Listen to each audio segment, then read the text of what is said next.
sedikit cerita nih, mungkin sedikit yang gue tahu soal sebuah Jeep JK atau Jeep Wrangler yang seri-seri terakhir nih. Ada JK, JL, ada JT. Nah, banyak orang bilang semua Jeep yang model seperti ini adalah Wrangler Rubicon. Padahal nggak semua Rubicon. Nih.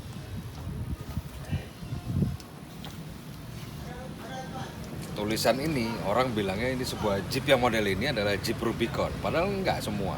Rubicon itu adalah tipe yang sebuah Jeep JK atau JL atau JT yang memang sudah kelasnya paling tinggi. Jadi kayak Rubicon ini dia udah pasti kalau di JK ya, JK, JL, JT dia ada sway barnya ini elektrik nih. Ini dia di bawah. Nah ini di bawah ini ada motor elektriknya untuk melepas stabilizernya, jadi bisa free dia. Jadi kalau kita buat main di batu, jadi travelnya akan lebih panjang. Dan satu lagi ada di sini. Di tengah sini, ini, itu dekat lighter itu. Dekat lighter ada axle lock dan sway bar.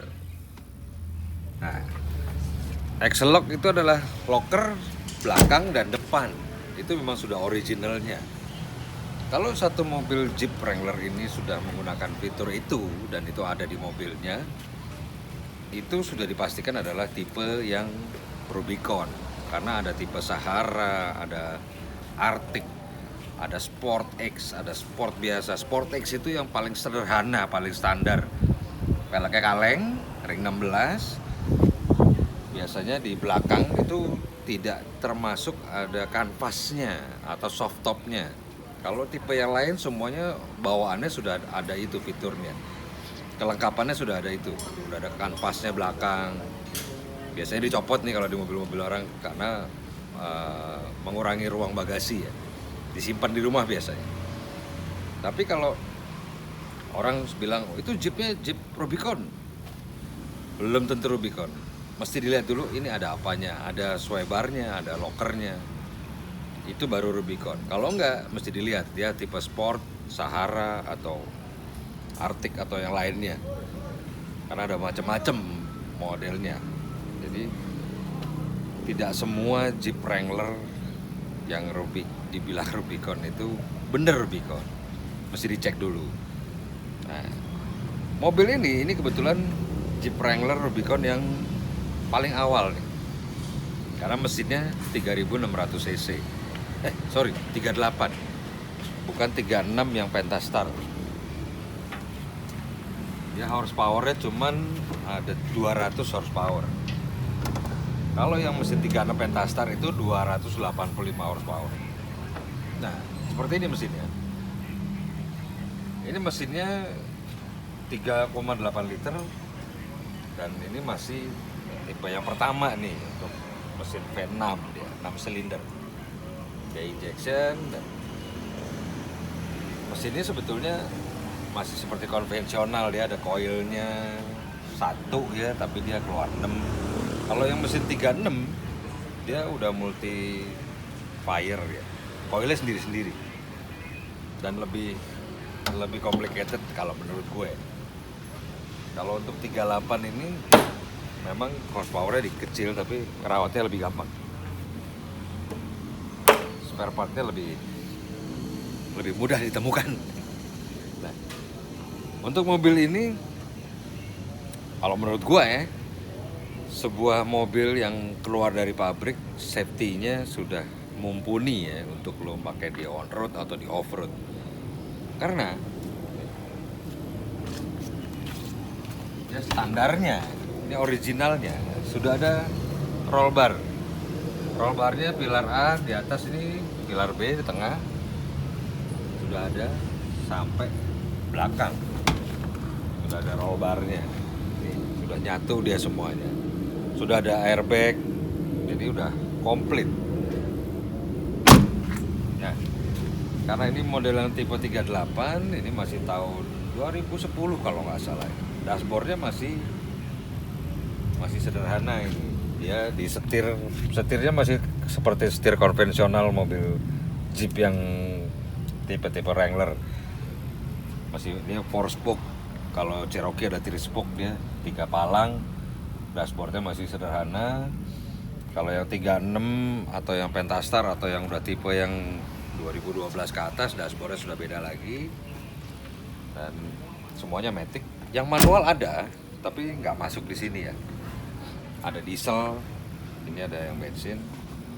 Nah, kalau untuk tipe yang Jeep Wrangler JK, tahu gue ini kalau mau pasang roof rack dia masih bisa nempel di bukan masih bisa nempel.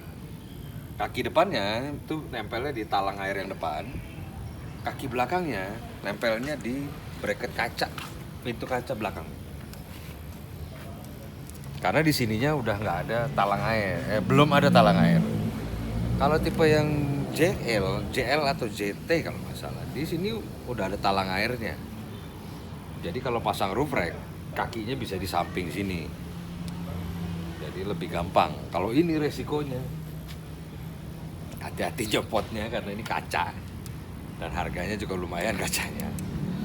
Dan bedanya hardtop ini, hardtop tutup ini bodi atas. Untuk tahun yang awal dan tahun yang baru-baruan dia beda kacanya, ini lebih besar ya. Ini juga lebih besar kacanya.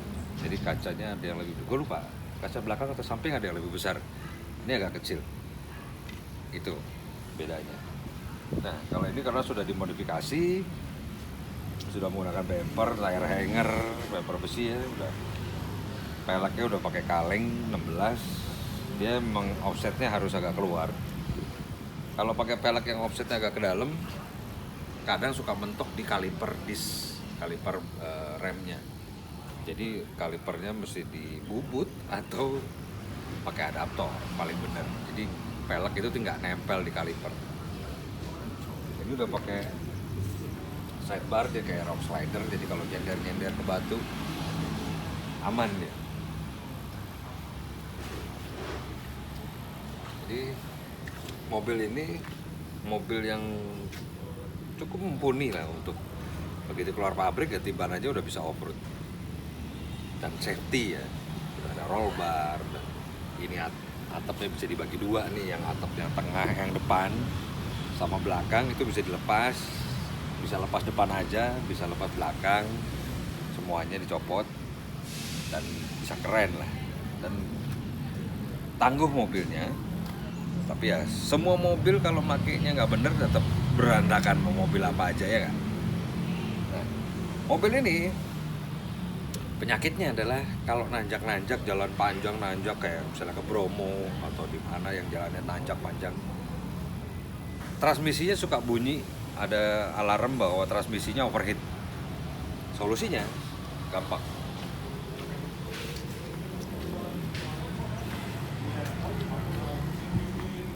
Seperti ini pasang oil cooler matic tambahan.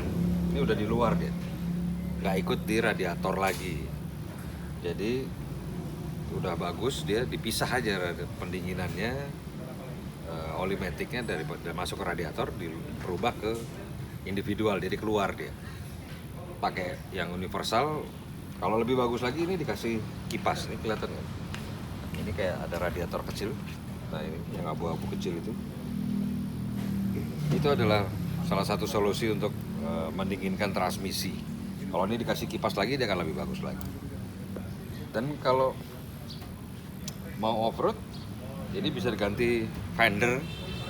Ini fendernya besi dan dia lebih flat, lebih masuk juga dan lebih tinggi, lebih awet lah. Kalau tergesek-gesek atau nyender-nyender masih lebih aman daripada yang aslinya yang plastik ABS.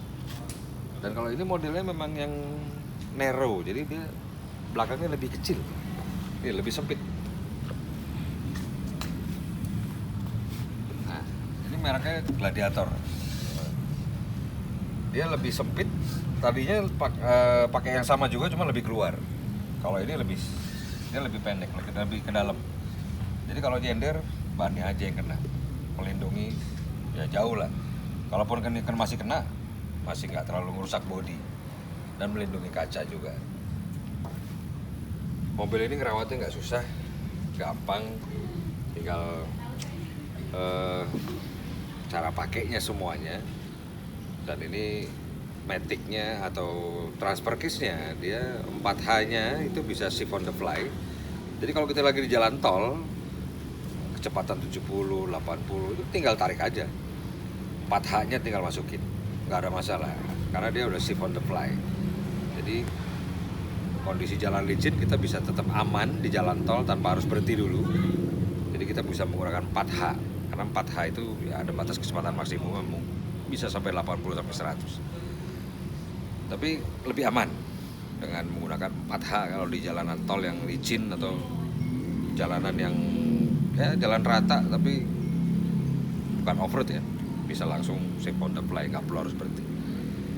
Nah kalau di sini ya sudah ada airbag, ini udah ada airbagnya, ya udah ada SRS airbag, udah ada SRS airbagnya kanan kiri.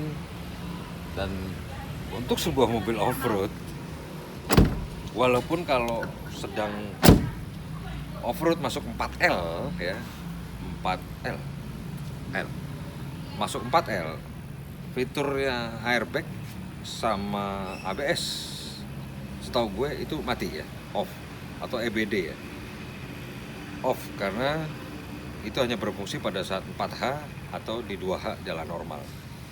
Kenapa? Karena kalau ada benturan udah pasti airbag akan keluar. Kalau kita di off-road pasti kan ada benturan sana sini, udah pasti airbagnya jeblok, udah pasti. Makanya fitur itu akan off. Dan kalau yang tipe Rubicon ini juga sudah ada hill descent control. Tadi ada gambar mobil turun dan gambar jam.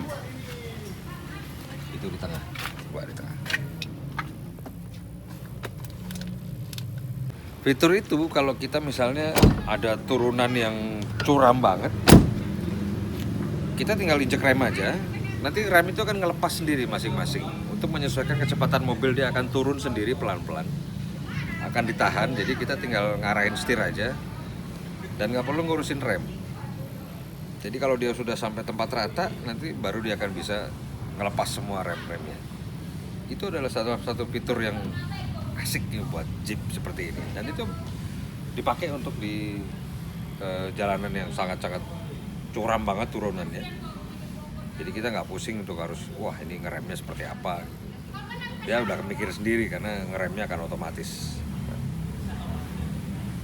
Penyakitnya ini adalah bukan penyakitnya, ini bukan cari-cari kejelekan mobil ini, bukan. Jadi kalau dari standar pabriknya, setahu gue karena gue waktu itu ngurusin juga, dia caster roda depannya itu harus dikoreksi. Jadi kadang kalau ada komplain setirnya goyang-goyang atau dead wobble, salah satu penyakitnya adalah caster harus dikoreksi. Itu yang paling penting. Jadi kalau jalannya kayak lele, di jalan tol kita nggak bisa megang dengan santai, kita harus sibuk konter kanan kiri. Belum tentu itu adalah shock steer, belum tentu ball joint, tie rod, belum tentu itu. Coba cek caster garan depan. Harus 5 di atas 3 plus 3, 4, 5 sekian. Cari yang paling pas. Itu yang harus dikoreksi. Apalagi tambah ban gede, itu akan lebih terasa lagi. Sementara itu dulu. Kalau mungkin ada yang mau bertanya silakan DM aja, atau mungkin ada yang mau koreksi silakan. Itu tadi adalah versi gua untuk sebuah Jeep Wrangler JK. Satu lagi dari mobil ini, kalau mengalami tenaganya lemot nih, biasanya untuk mesin 38. Mesin 38 ini kalau lemot, atau biasanya juga sama sih yang mesin 36. Kalau misalnya biasanya kita coba dulu yang gampang, ganti coil busi dan kabel busi. Kalau ini dia coilnya cuma satu, gampang. Kasih ganti coil racing, ada coil racingnya bisa dipasang. Kalau diganti coil racing dia sudah, biasanya penyakitnya kalau lemot kelitik. Kalau sudah nggak kelitik ya udah ganti coil nggak kelitik, oke, itu nggak ada masalah. Tapi kalau sudah ganti coil sampai ganti busi, ganti kabel busi, tetap masih ngelitik dan lemot mobilnya, bahan bakar pun pakai yang paling kelas tertinggi dan termahal, tetap masih ngelitik. Lo cuman mesti ngecek katalis converter yang ada di knalpot kanan kiri, bentuknya kayak tabung knalpot kecil, ada sensornya. Ini di bawah sini.